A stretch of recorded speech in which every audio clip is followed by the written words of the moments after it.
a mere Commodore na commander-in-chief niya yung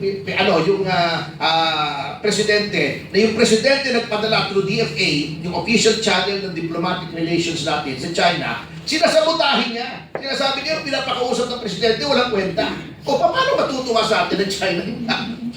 Mag-arrest tayo na mag-arresto nito, sinasabi natin, espiya ng China. When you arrest someone and say na espiya ka ng isang bansa na may diplomatic relations tayo, parang sinasabi mong hindi mapagkakatiwalaan yung bansang yan, nag-i-espiya rito. Sampal yan sa isang bansa. Pag sinabi mong meron dito nag-i-espiya for China, mabigat yun. So, paano ka bibigyan ngayon ng langis ng China? Eh, sinisiraan mo, di ba? Napuputol ka pa nagsasalita ka, bukas kulong ka. Kukulong na tayo dito. O kaya nga ikaw, kapag ka kunwari, ano mo lang yun, ginrap mo lang, lagyan mo sa dulo ng CTTO. Okay, mano. Ikaw, lagyan mo ngayon. Di umano. Di umano. Sige, di umano. Di umano sa aking pong pagkakaalam, pakiwari ko, ay hindi naman tunay na naapektuhan ang ating bansang Pilipinas ng pagtaas ng krudo, bagkus ito po ay ginagsa ng mga buhayang, mga maninila at mga oligark. Sabi ko nila, CTTO, di umano. CTTO, di umano. 152 na ang diesel. Mahirap na. Baka ma-astra ako. Okay lang yan. Hindi yan okay, ka-astra. Kaya nga ako talaga, binigyan din namin ng pagpapakilala that you are talagang invited and we are thankful that you are here today. At huwag mong guluhin. Tapos magsasalita ka na naman, tapos sasabi mo, ay wag na, baka bawal. Huwag na umpisa ng kwento. Nag-intro ka, tapos bibitinin mo ang tao. Okay. Okay, ano nga pala yun? Maraming sources of oil sa karating bansa natin. It's the matter of dealing with them, di ba? Kung paano tayo. Pero alam nyo, ang problema kasi, yung ating presidente hindi na rin pinapaniwalaan ng mga leaders sa ibang bansa. Sabi, presidente lang ano yan? Presidente ng Pilipinas. Ano pangalan? Bongbong Marcos. Kasi yung salita niya Di ngayon, umano. iba na bukas. How will you trust a leader who makes his statements today, iba na tomorrow? Ito lang example sa foreign policy. Di ba ang nagsiset, ito, langis naman ito, related pa rin. Di ba ang nagsiset ng foreign policy, alam naman natin lahat yan, ang presidente. The president is the architect of the country's foreign policy. Okay? Na lumabas ang relasyon daw natin sa China ay nire-reset. Yun ang words ng Malacanang. Reset. Wow. Meron daw high-level na delegasyon ng DFA na pumunta sa China with the end in view of patching things up para makakuha tayo ng langis sa China. Actually, hindi langis eh. Wala po tayong kinukuhang langis sa China. Refined na po yung ini-import natin. Tama ba ako? Refined na kasi wala namang pinapadalang langis ang China sa atin. Refined na, ready to use. The next day, nagsalita yung isang Commodore ng Navy na spokesman sa West Philippine Sea. Hindi si Tariela, yung taga-Sarat, Ilocos Norte. Hindi po yun. Sinabi, hindi daw dapat pagkatiwalaan ng China. Kasi iba daw ang sinasabi, iba yung ginagawa, unreliable. Paano mo pagka-reset yung relasyon sa China? Here we are sending a high-level delegation to Guangzhou para to patch things up, makakuha ng supply. Ito yung isang militar na hindi naman niya trabaho yun. Commander-in-chief niya presidente. Sinasabing walang kwentang kausap ang China, hindi dapat paniwalaan. Paano tayo magkakaroon ng good relations kung iba-iba sinasabi? Di ba? Yun Wala walang cohesiveness yun. That's the word I was looking for. How can a mere Commodore na commander-in-chief niya yung presidente, na yung presidente nagpadala through DFA, yung official channel ng diplomatic relations natin sa China, sinasabotahin niya. Sinasabi niya yung pinapakausap ng presidente, walang kwenta. O paano matutuwa sa atin ng China? Mag-arrest tayo na mag-arresto nito, sinasabi natin, espiya ng China. When you arrest someone and say na espiya ka ng isang bansa na may diplomatic relations tayo, parang sinasabi mong hindi mapagkakatiwalaan yung bansang yan, nag-i-espiya rito. Sampal yan sa Oo. isang bansa. Pag sinabi mo, meron dito nag-i-espiya for China. Mabigat yun. So, paano ka bibigyan ngayon ng langis ng China? Oo. Eh, sinisiraan mo, di ba? Pero Yun ang ang mabigat. galing nila gumawa ng kwento talaga, no? Maya-maya may issue. Bakit hindi natin pag-usapan ulit balik-balikan ang ating pinakapaboritong usapin na dapat natin tutukan, ang flood control. Ayun, oo. But anyway, moving forward, Diversionary tactic oo, nila yan eh. sa totoo lang magtaka ka, bakit may ganyan? Maya-maya may pinatay. Aba, pati buhay ngayon kasama sa pag-divert ng mga topic. So, doon tayo pupunta. O, ganyan-ganyan. Yung dating administrasyon, di pa pwede. Nandun tayo that we thought that magkakaroon talaga ng comparison. Pero nawawala si Brad. Nawawala din si Presidente. May nabuhay. Alam mo, ito Easter nga! Easter nga! Easter nga Alam eh. mo, sa totoo lang Muling pagkabuhay. Ito kapag si Atty. Topacio kasama ko, kinakabahan talaga ako. Ako naging Mga damputin na tapaglabas. nag-iingat talaga ako. Kailangan may matirang isa sa akin. Okay lang na yung sila po dalawa.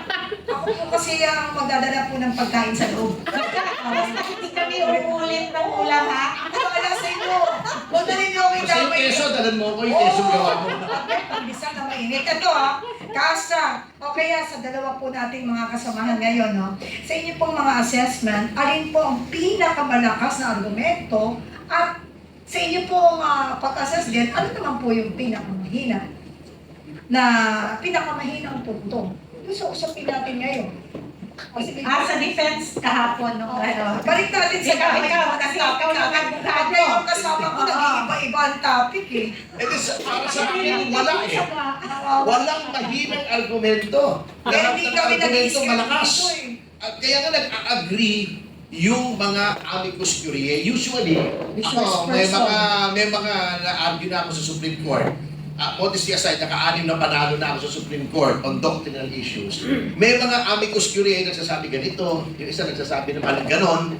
Katulad dun sa dun sa yung mga amicus briefs dun sa yung kung may karapatan ang Secretary of Justice na mag-issue ng HDO, yung Arroyo versus the Secretary of Justice na sinabing wala.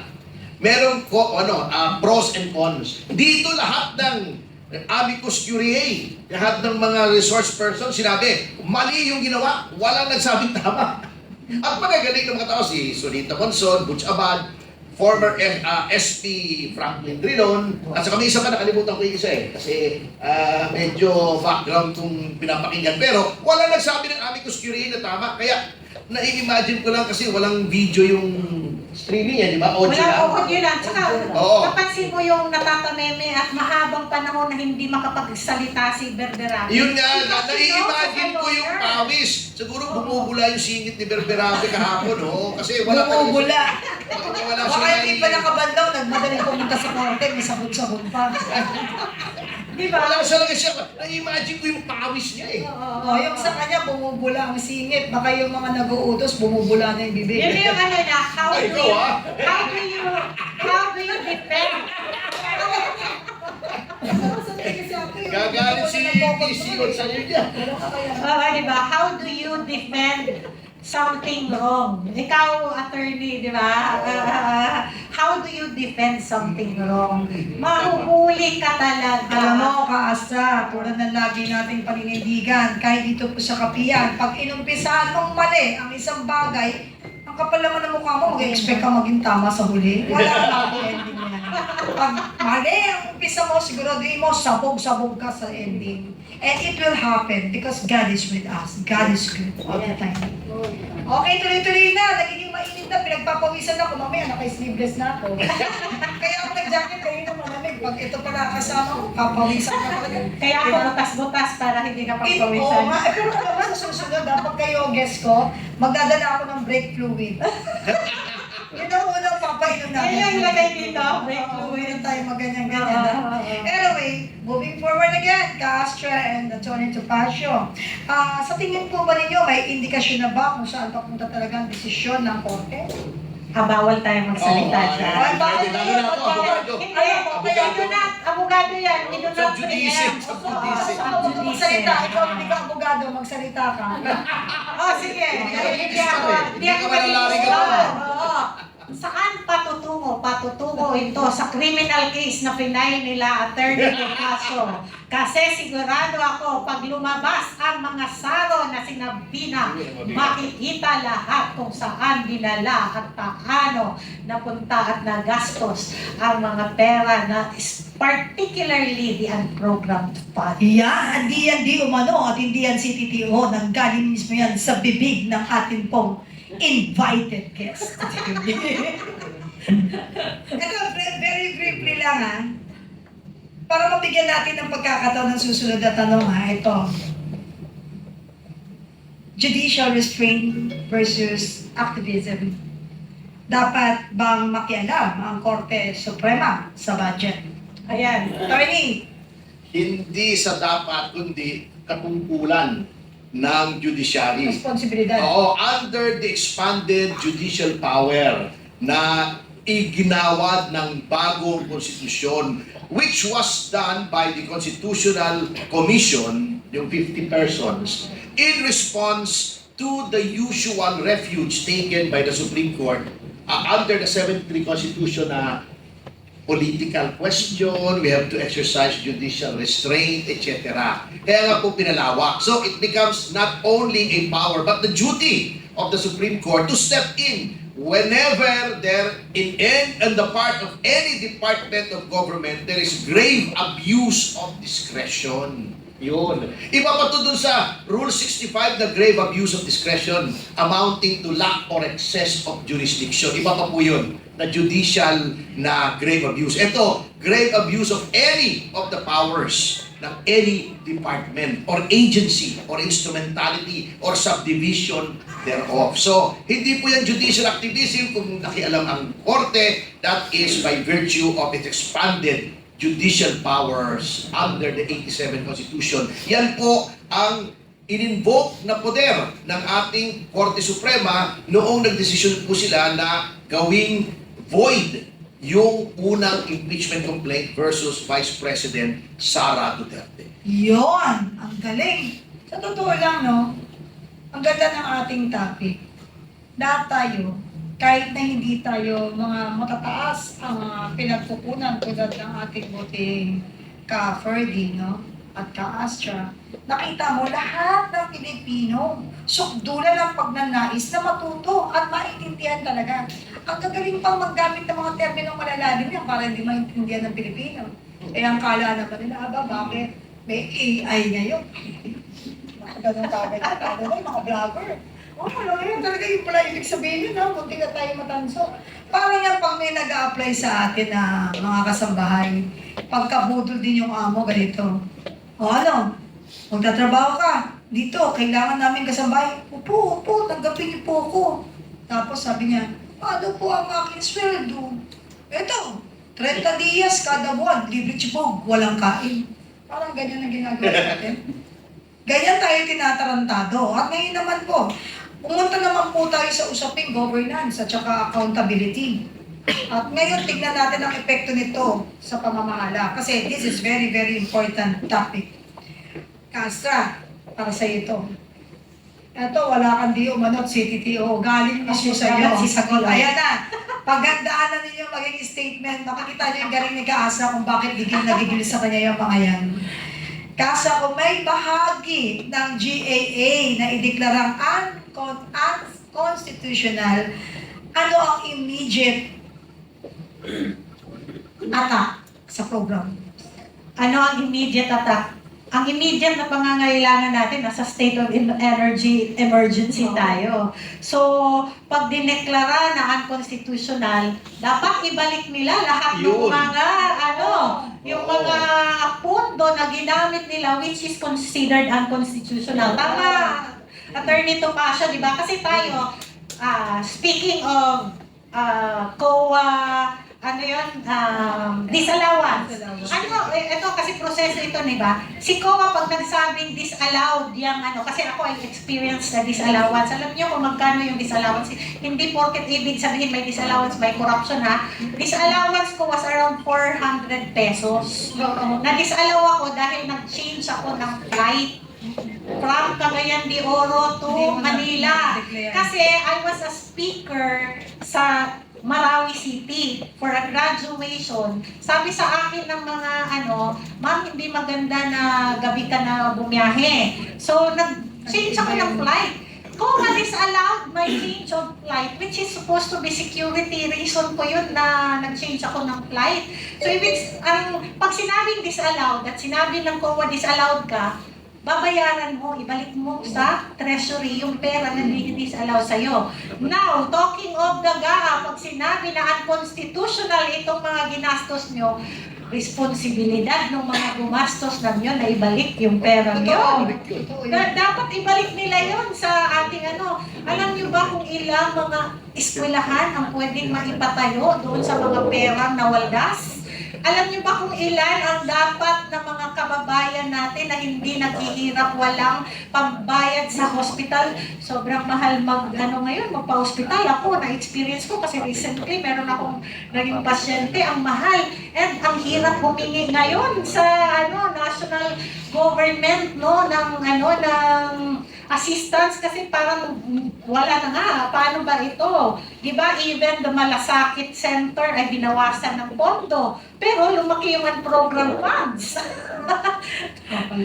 Dapat ibalik sa taong bayan at dapat ako ay am hoping really that Supreme Court will ito yung panalangin ko na i-demand ng Supreme Court na ibalik nila yung pondo. Dapat lang. Kasi alam mo kung bakit, di ba naging administrador ako ng isang lugar for almost 2 years.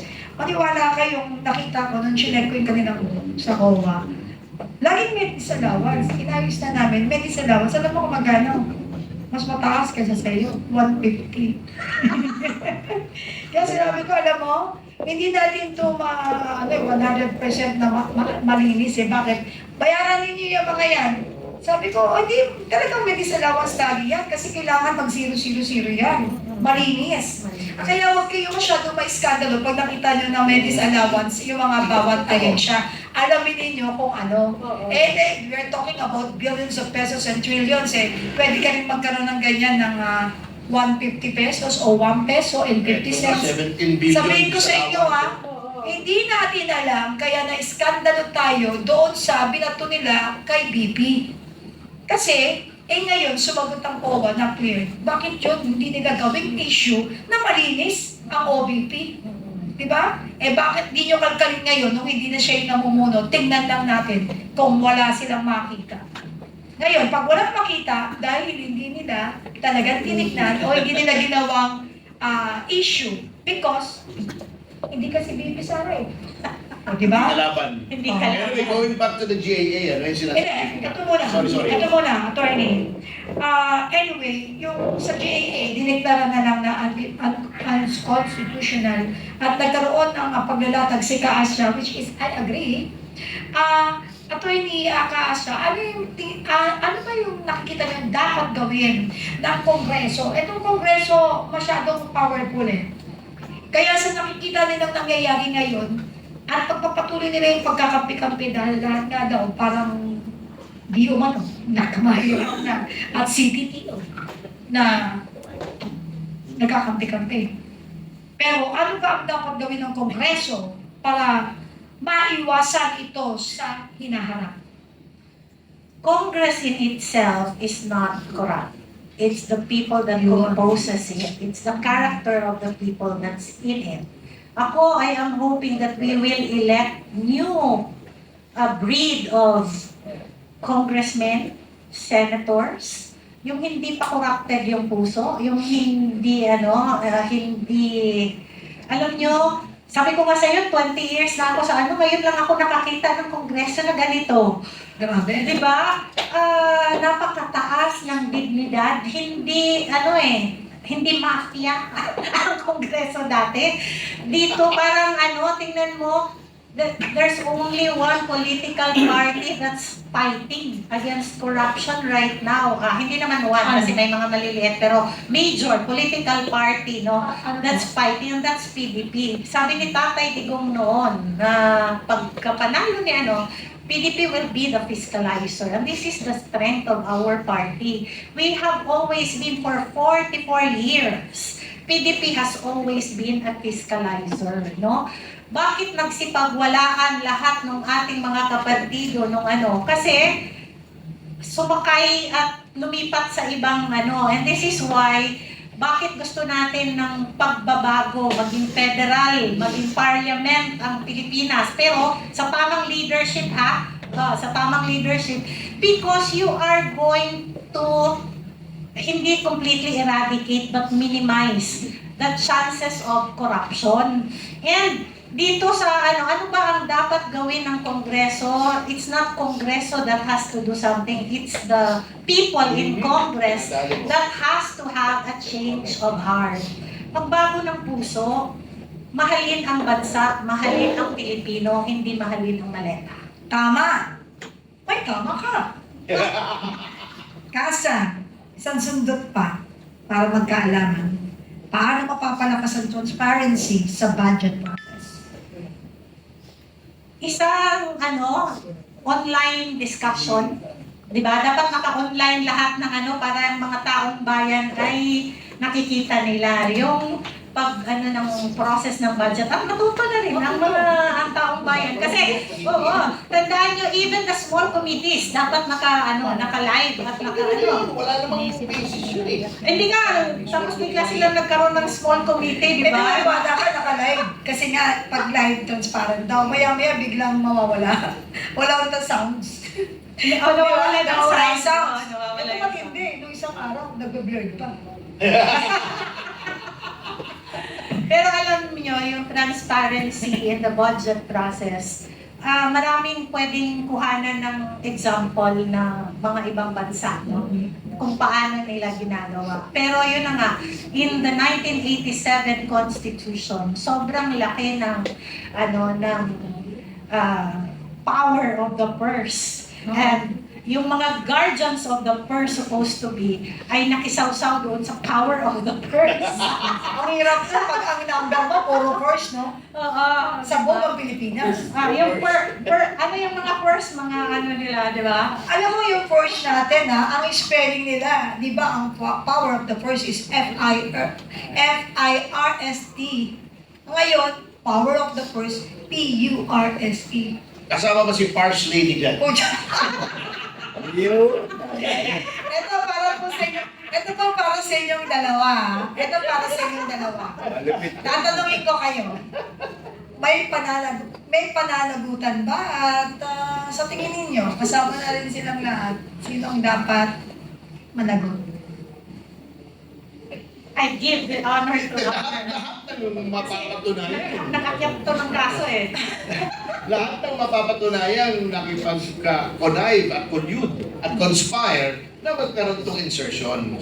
Walang pipiliin. Kasi grabe ang panlilin lang talaga. Ito hindi insertion pero panlilin lang din to. Just a point Nakalagay sa konstitusyon natin, ang pinakamalaking budget ay edukasyon. Alam natin yan, di ba? Anong ginawa dun sa 24 yata yun na GAA? Kasi gusto nilang lakihan ang DPWH at lumalabas nung inompute nila, mas malaki ang DPWH kesa sa Department of Education dahil nga may insertion. Alam niyo pang gagago na ginawa? Yun pong budget ng PMA, Philippine Military Academy, nilagay sa education. Budget ng DND yun. Yung budget ng Philippine National Police Academy, nilagay pa rin sa education para palabasin na malaki ang edukasyon. Budget ng DILG yun. Sino yung panloloko yun? Yes, sino po yung head ng DND ngayon? Si di ba? Sige po, di ba? Siguro. Pero ibig sabihin, yung gumawa noon para palabasin na, lamang ng konti, 100 million yata yung education.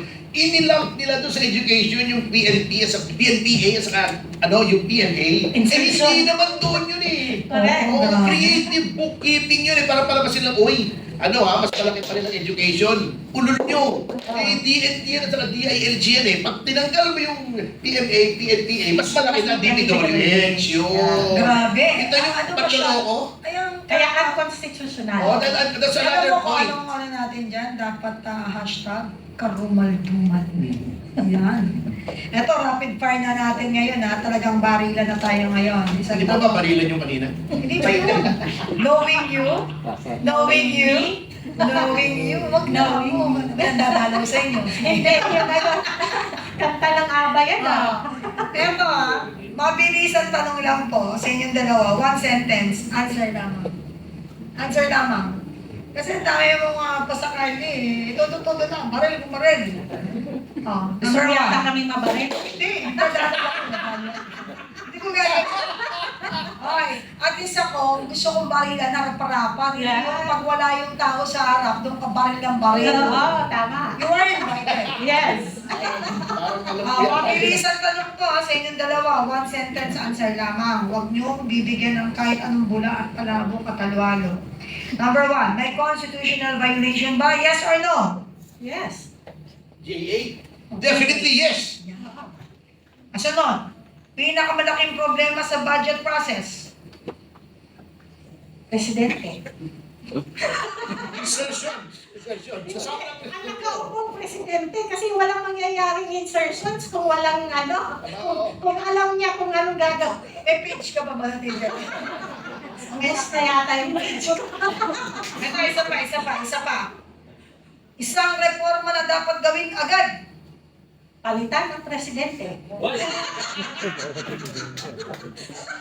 O kami dadalawin talaga. Sana. I concur. Last one. Ito, last one. Ako, kinakabahan na ako sa inyo. Ano kaya ang paborito yung pagkain para anong may papadala ko sa inyo? Jollibee lang. Oo, sariling opinion to eh. Ito mas political ba ito o legal? Ito mga usapin, okay? Yung GAA is legal. It's a legal question kasi you are you are circumventing the Constitution. Para lang to justify. Pronounce mo yan dun sa best friend mo. Circumventing. Paano siya pag siya yung salita? Ang bending So, lang yun. ikaw po. Hindi, yung insertion ay legal. Yung impeachment, political na political. Yan. Alam mo, sa totoo lang, salamat sa inyong dalawa at magandaan niyo ang lahat ng sinabi mo. Meron pa akong presentation ha. So, yan ha, sinasabi ko sa inyo. Ngayon naman, dahil napakabuti ninyo, napakabait ninyo, pinagbigyan nyo kami sa aming invitasyon. Ano ba yung mga trending na, ay, balita ko mo shades. Marami akong shades. Gusto mo? Kasi ano yun eh. Beers at saka ito parang mafia. Diba? Eto bibigyan po namin kayo ng tig 30 seconds. Alam ko naman, hindi nyo susundin yan, lalo na to si Antonio Topacio. Para sa inyong final message dito po sa programa, because yung mga sinasabi niya dapat hindi final yan because your stand is a stand ng Pilipino na kailangan po marinig ng isang katotohanan. Isang katotohanan. I'll give you a bird. First, ladies first. Oo naman. Okay. Hindi. 30 seconds. Ano yung tanong? Wala nang tanong, final message mo. Final message. Mas gusto ko para sa sila, uy. Pasahin ko na As the invited guest of the Kapihan sa PDP Today, nais kong ipabatid sa ating mga kababayan, may tanglaw para sa bansang Pilipinas at ito is Vice President Sara Duterte. Sure. Next President of the Republic of the Philippines. Ito may timer pa ako ha. O yan ha. Okay. Mga kababayan, sa laki ng mga suliranin na hinaharap ng ating bansa na kanila pa ang ombudsman, kanila ang majority sa House, kanila ang local government, kanila na lahat, police, military, ang natitira na lamang pong power ay ang soberanya ng sambayanang Pilipino. We are the people, we are the government, we are the constitution. Let's take back our power. Maraming salamat po. Eh, tagulog na. Hindi ko na sa Ito ha. Hindi ko talaga yung 30 nasunod. seconds eh. Maraming salamat. Alam ninyo, mga kasama, mga kablog, sa lahat ng ating mga supporters at mga watcher po sa talakayan natin ngayong Ito araw. may question sila. Hindi. Ganito. Ayaw naman wala yung tunog eh. Kasi, Nag-overtime over ka na na kasi. talaga, sinasabi ko na eh. Alam mo, if it will not happen, hindi kasi for you to passion. So, I forgive you. It's a pleasure na mag-overtime ka dito. Anyway, actually, I want to say bye-bye for now, but I need to welcome two questions from our bloggers and media. Sino gusto magtanong? Wala. Maraming salamat po. Meron na. Actually, klaro na daw. Klaro na daw. Ano ba? May katanungan? Are you sure? Hindi, yung Huwag na yun. Huwag na yun. Ayan. Baka kung saan pa mapunta. Baka saan pa mapunta. O sa ibang issue. Okay, maraming salamat at siguro napakalinaw po ng ating talakayan today dito po sa kabinet sa PDP at sa ating naging talakayan at talaga namang nakakapanginig sa galit yung mga nailatag nito ng ating dalawang talaga